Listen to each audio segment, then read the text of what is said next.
नहमदुहु व नसल्ली अला रसूलिल करीम अम्मा बाद फ़ाउज़ु बिल्लाहि मिनश शैतानिर रजीम बिस्मिल्लाहिर्रहमानिर्रहीम.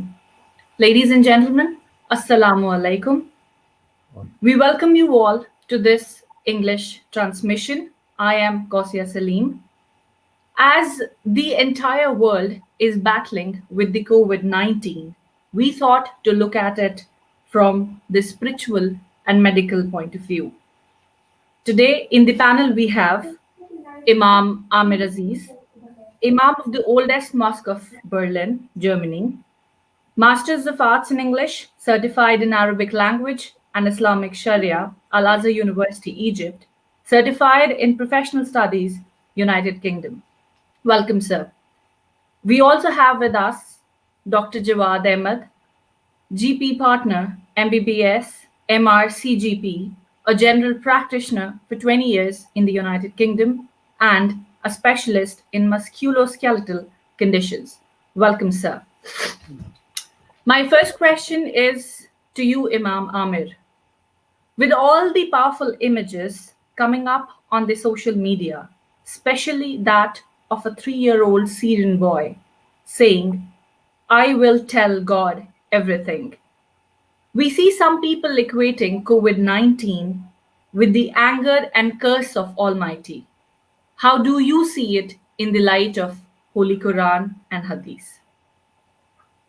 Thank you very much that you have provided me the opportunity to be part of this very important topic and this very important transmission. Uh, First of all, yeah, obviously, we know about what happened in war in Syria and the atrocities in war, what happened there, and many people they consider it that it is a wrath of God or it is anger of God. Rather, they consider it a punishment from God. But all these epidemics or this kind of great calamity which comes on the which is for the whole humanity, it cannot be called as a punishment of God or it cannot be called as anger of God. Rather, it can be called a better terminology. We can use warning from God, or we can say that it is a test and trial for the humanity. Because when we see in the Holy Quran, God Almighty Allah has very specifically in the Holy Quran said, it's in chapter 2 of verse 155, وَلَنَبْلُوَنَّكُمْ بِشَيْءٍ مِّنَ الْخَوْفِ وَالْجُوعِ وَنَقْصٍ مِّنَ الْأَمْوَالِ وَالْأَنفُسِ وَالثَّمَرَاتِ وَبَشِّرِ الصَّابِرِينَ. So this verse of the Holy Quran, when I was reading and was concentrating on its meaning, so I was visualizing the situation of today's world. The whole world is actually exactly the picture is, we can say it is an interpretation of this verse. What God says that وَلَنَبْلُوَنَّكُمْ بِشَيْءٍ مِّنَ الْخَوْفِ, we will test you with fear. So nowadays is a fear of coronavirus. As we all know, everybody is fearful, and we are all in houses. Obviously, we have to follow the instructions of doctors and relevant authorities. But at the same time, everybody has fear. Not only just, and this fear, it is not only for any specific society, any specific country or continent of color, creed, or whatever belief. Everybody has fearful. So God is testifying us with the fear. First of all, minal khawf wal ju, and then we also experienced very recently this Jew that hunger. So as you see that even in the country where I am living in Germany and in other countries, we have seen on social media and on the media that people they actually attacked on the food and all they wanted to store it at houses. That was the fear of hunger. Although ethically I don't approve it that it was good, but whatever the people were doing, so that is what the second we see in the Holy Quran. Walju, people were fearful that they might die of hunger, but God forbid this never happened. And then it says wa naqsim minal amwal wal anfus was samarat, and then it is the loss of amwal, that is property, the loss of business. So this epidemic, it has brought a big loss for the whole business world in the whole community, not only just one country, not even the developing countries, but also the developed countries like Germany and America and all of them. They are facing all this loss of businesses, and they are facing loss of this property, or whatever we can say, the loss of money and all this, and then well, unfus, and then the loss of lives. And we see that in many parts of the world, people are dying of this very dangerous virus, and so that is also what we are being testified by God from this, and wasamarat, and then the loss of fruits. So obviously, I was just it was a very heart wrenching scene when I looked at a video that people were destroying flowers in Holland, which otherwise have been they might have imported to the whole world. So flowers and the fruits, so they are all being. So this is a test of God, what God has said, and the important point which we need to know, that God testifies his own people so that they should realize one point, that there is supreme being who controls the whole universe.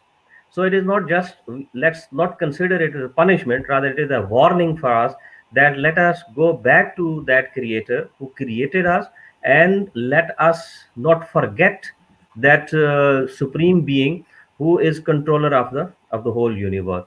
And one thing which we must realize, that God in the Holy Quran has been defined as benevolent God. He is loving God, he is merciful and beneficent. So in the beginning, what God says, Bismillah Rahman Rahim, that we always start with the name of Allah, the most beneficent, the most merciful. So we believe in that God. And obviously, God, he has tested the humanity.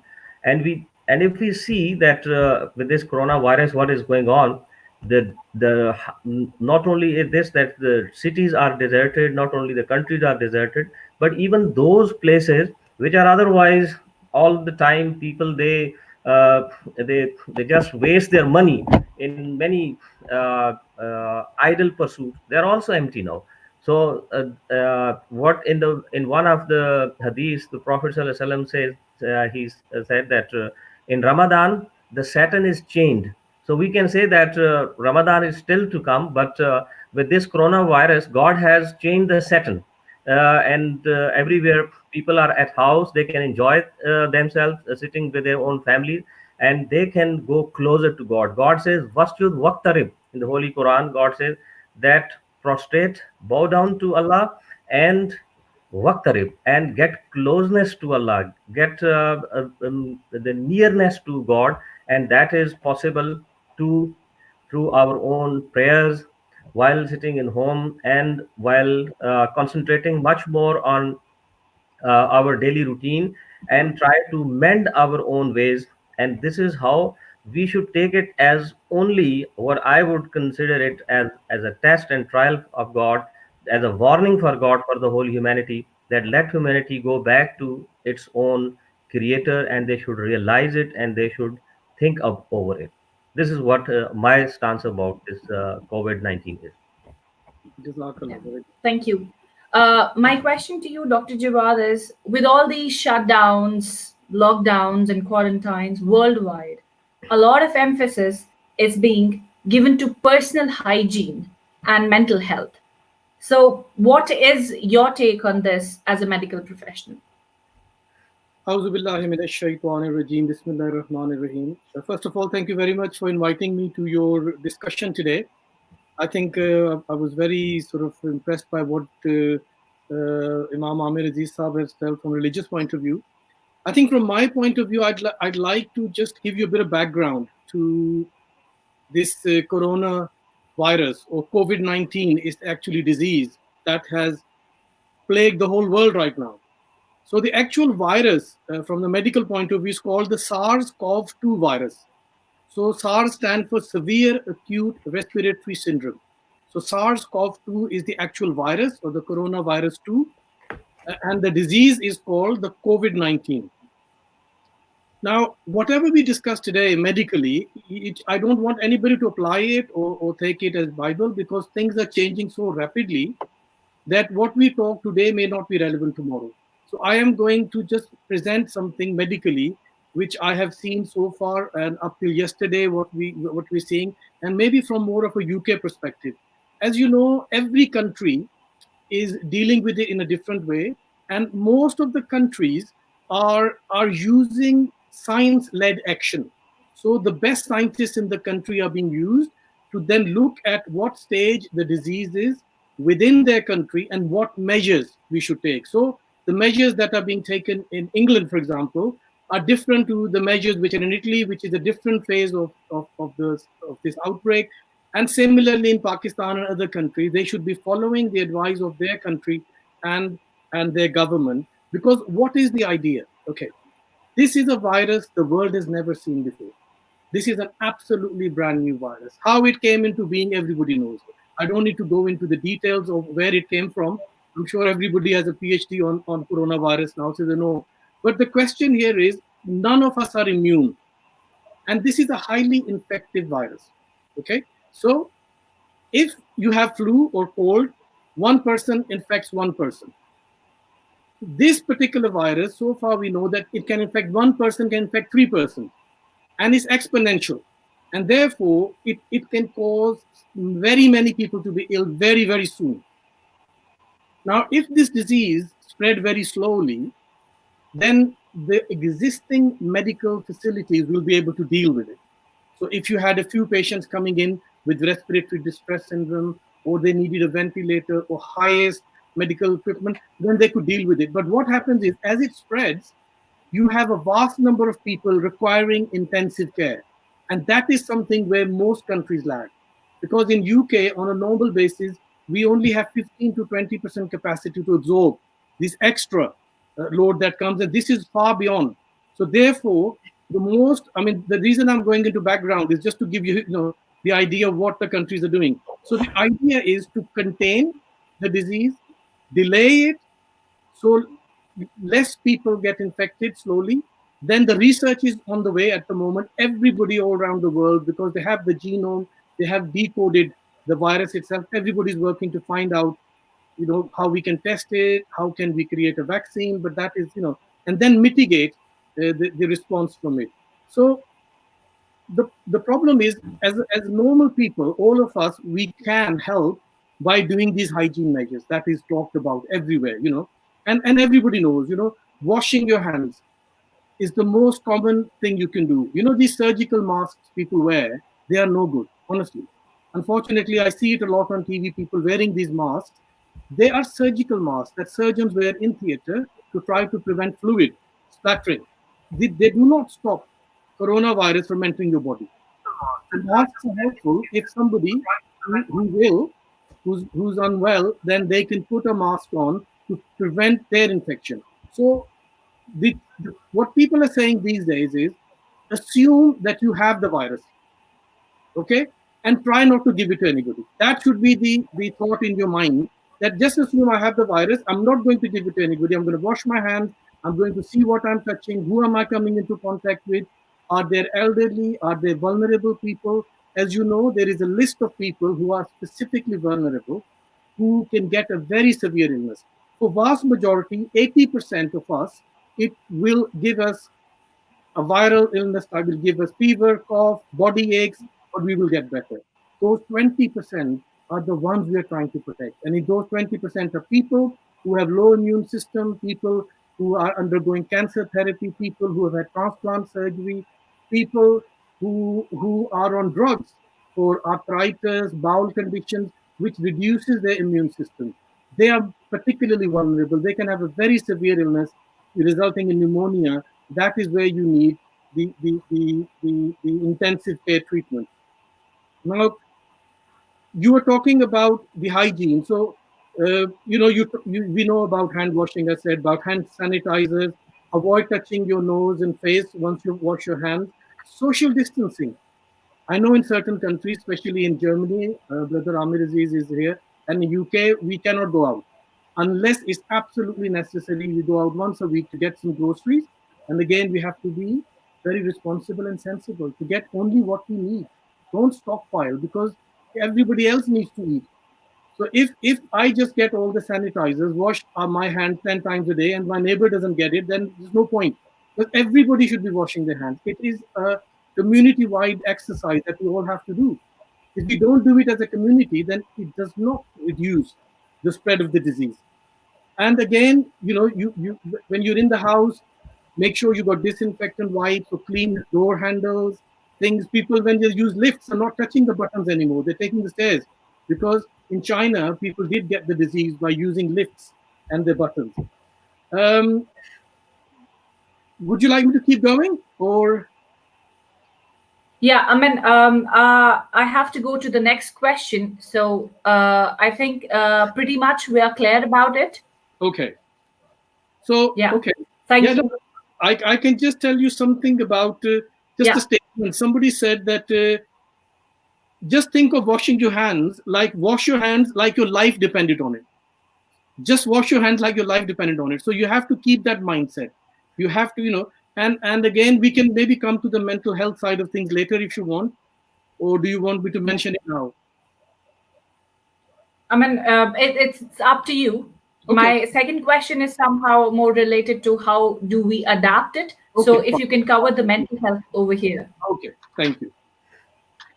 Yeah. So are you done? So basically what happens is right now, there are two kinds of issues. One is social isolation.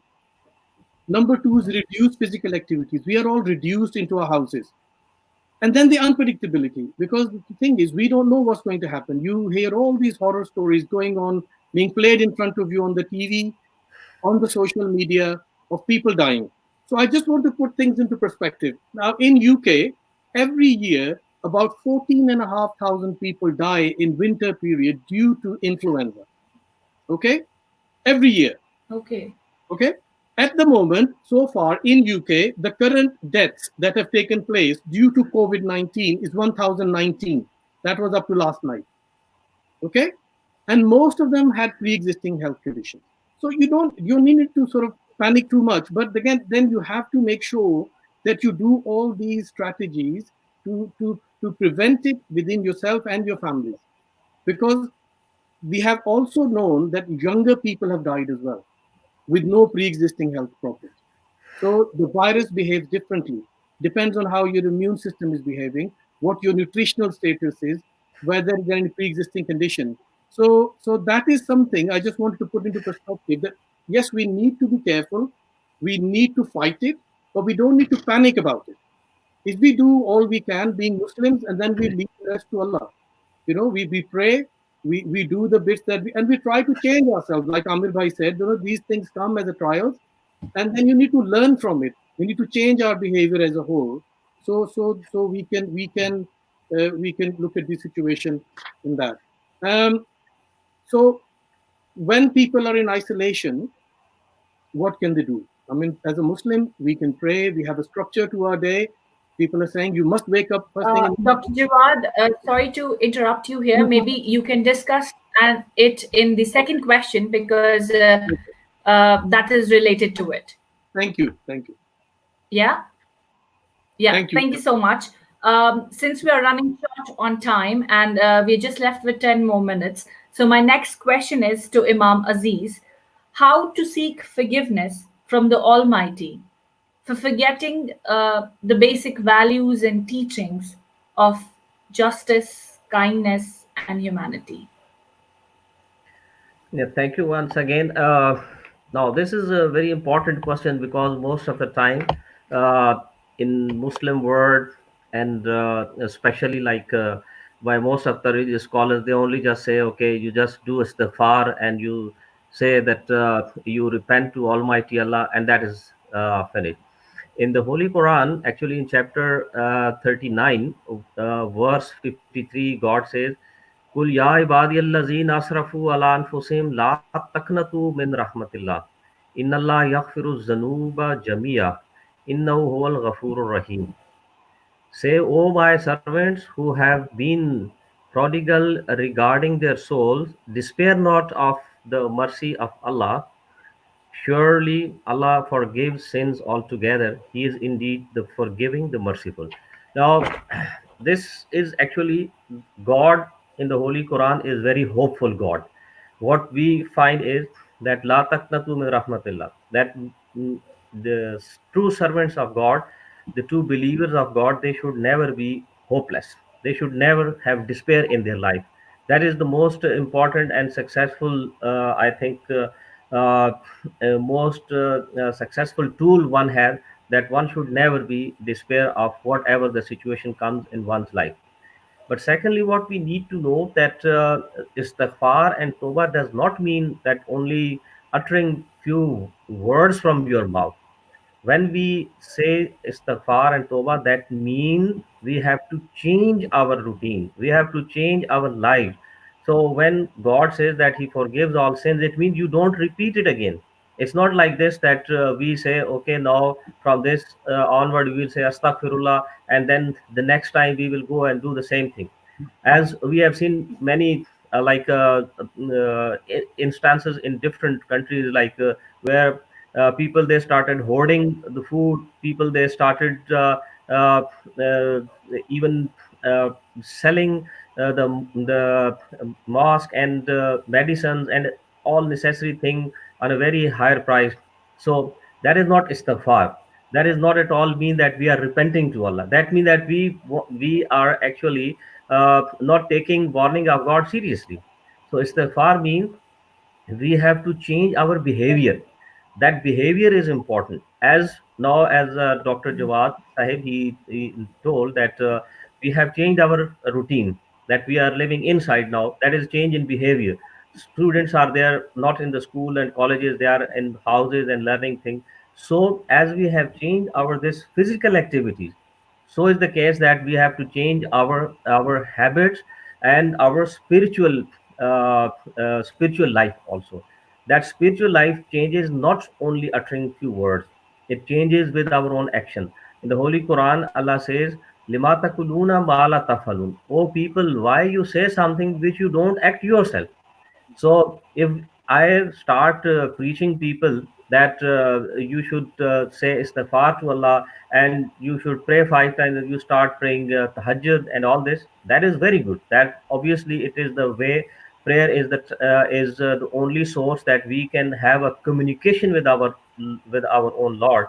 But that is not enough only until and unless we don't change our own behavior, our own manners, and our own daily routine life, which we committing a lot of sins, we can say, or a lot of we lack few things like morality, like to be just in our own handling. So justice, it starts right from one person and it goes to the whole world. So as an individual, we have to do justice with our own self. We have to do justice with our own relatives, with our own near and dear ones, and then it goes on. And the judge in a court has to decide in this way. He has to do justice. As a doctor, someone has to do justice. As a teacher, he has to do justice with his own job. So that goes on, and at the same time we have to show kindness to the humanity, because in the Quran God says, Walakat karramna bani Adama. We have given honor and respect to the humanity. So if we are with our own action, if we harm somebody, it means that we are disrespecting that humanity which God actually respects.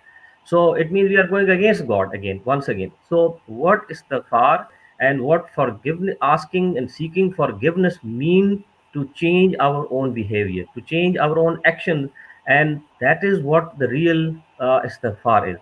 And if we only utter a few words and then we forget again, it means that then we haven't learned from this crisis also. So let us think, and let us get benefit from this crisis, that we have to change our daily routine and we have to change our behavior as well, and be God fearing people. Muttaqi means that the one who is responsible. So it doesn't mean only just that we should fear God. God is not something that we should fear. God is something which we love.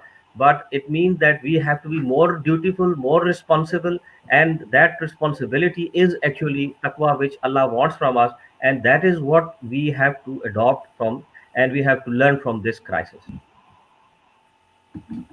Certainly, Imam Amir. My next question is to you, Dr. Ahmed. What are the ways in which we can easily adapt to these life-saving habits of hygiene and mental health? I think, looks like Imam Saab said, never despair. These are not going to be easy. I'll be very, very honest with you. Change is never easy. On one hand, it is good because the families are together, they're spending time together, and it is for a long haul thing. It's not a short thing. It is going to take in UK, then in about 2 to 3 weeks, the peak is going to come. How long we'll have to stay indoor, nobody knows. Just we have to follow the advice. So while we are in lockdown situation, you can do certain things from a medical point of view. What you can do, people do meditation, people do yoga, people do mindfulness. There are lots of websites. Just Google mindfulness and Google breathing exercises. Look for ideas of exercise at home. If we are regular in our salah, as long as we are keeping some social distance, you can do Jama in home. You can do pray together, but keeping the distance, as we say, if you can, couple of meters. Then again, there is so many things. Today is the day and age where we are all connected. Just like now, we are connected, to all of us from one part of the world to the other. This connection allows you to do reading, cooking. You can do online learning. You can, look at radio, TV. There's so many things you can do. But give a structure to your day. You have to get up at the right time. Give a structure to your day. And eat healthily. It's very common. I am bad myself, so I wouldn't preach, to you. But there's easy, convenient food you can grab your hands on. Eat healthily, well-balanced meal as much as you can. Drink plenty of fluids. People who smoke or drink alcohol, obviously in our religion, that's not allowed. But you have to keep away from these things. Keep 2 meters away. Even if you have to go out to get some stuff, in England they're very organized. They have queues 2 meters away. Wash your hands as you go out, wash your hands when you come back. And then there are various websites. There is one on Google called Every Mind Matters. Every Mind Matters. If you Google this, it will connect you. Then you stay connected with your family. So your family in Pakistan, Germany, England, wherever they are, we got technology these days to keep in touch. That doesn't stop you from contacting them and keep in touch with the family. That will be good for our mental health. People are very anxious. So the thing is, you put your trust in Allah and do the physical thing that we have to do. You can't do anymore. And then you can leave the rest to God. And then again, wherever you are, whichever country you are, you follow the advice from your country, whatever being put in your local area, and then just stay safe. That's all I can say. There is so much more to say, but I think we haven't got much time. But that is the general gist of what I wanted to say. And if you do feel ill, if you have high fever, you have dry cough, you have aches and pains, you're worried, then you ring the local helpline, your local doctor, wherever you are, and let them decide what the right treatment is. I mean, there are so many treatments being branded about on the internet at the moment, and I wouldn't say yay or nay to any of them, but I think you need to sort of contact your local doctor or whatever the setup is where you are. Yeah. Thank you very much, Dr. Jawad Ahmed and Imam Amir Aziz, for joining us today. There are some comments and questions, but unfortunately, due to shortage of time, we won't be able to answer them online, but kindly post your comments so that our scholars can get back to you on this. I would also like to thank our viewers for watching this video. Excuse me, Ms. Ghosia. There is one question which is very relevant to Dr. Jawad Sahib. Somebody asked, does COVID-19 damage your lung permanently? So can you... Yeah, if quickly, Dr. Jawad, you can respond to this one. What happens is, it causes pneumonia. It causes fibrosis in the lungs. So yes, it can.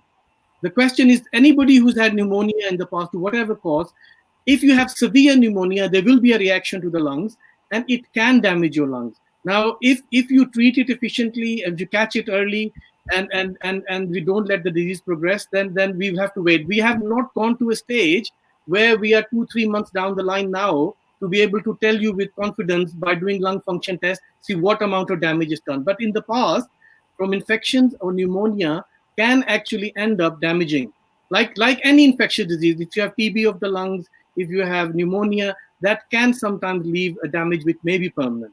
But if you catch it earlier on and if you treat it as best as we can, it is a viral infection. The treatment is mostly supportive. So the thing is, you don't have to worry about it.